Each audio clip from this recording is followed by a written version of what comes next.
If you have the Tecno Spark 7P and you're thinking of upgrading to the Tecno Spark 8P because it is a new device, well, I have something to tell you, which is to remove that thought from your mind. In this video, I am going to tell you my reasons why.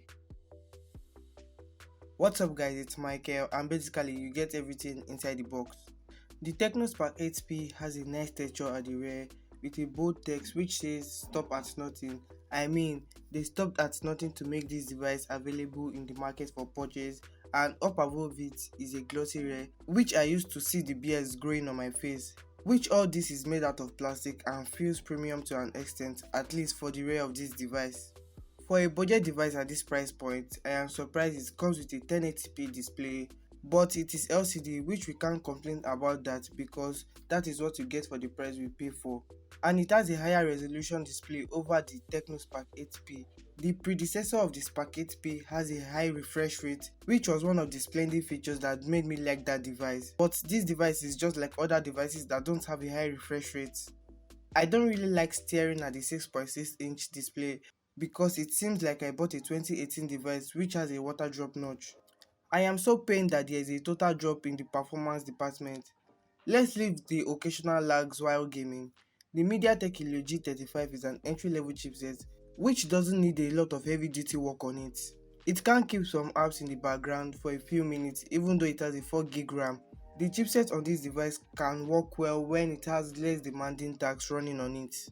While the Tecno Spark 8P is running Android 11 with a custom skin of HiOS 7.6, I did only get a pop-up ad which is called radio. Before I connected this device to the internet after setting it up for the first time, I deleted and disabled so many apps to have an ad-free experience.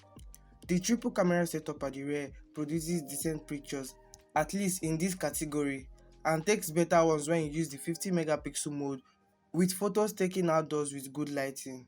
While if you are indoors, you can just keep questioning yourself why you bought this device. The 8 megapixel selfie camera is nothing to write home about, even with the front facing flash turned on.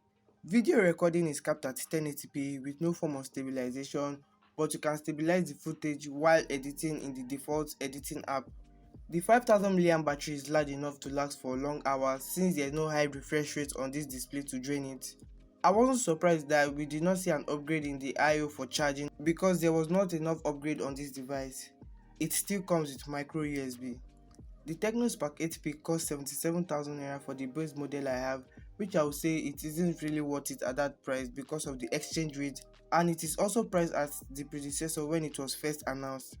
Having the fingerprint sensor placed perfectly well in the middle of this device makes it easier to unlock this device, even though there will be a bit of delay while unlocking this device. There is still the regular pin pattern and password with the less secured face unlock. Most of the downgrades that were made on this device wasn't necessary. No one complained about them being bad, and these changes might be intentional from the manufacturing team. This device would have been better with a lower price if it was not for the exchange rate. You can watch my gaming review on the Poco M4 Pro 5G here, or my review of the Halo W1 earbuds, or you can check out this playlist here. Don't forget to like, share, comment, subscribe, and I will see you on the videos running on your screen right now.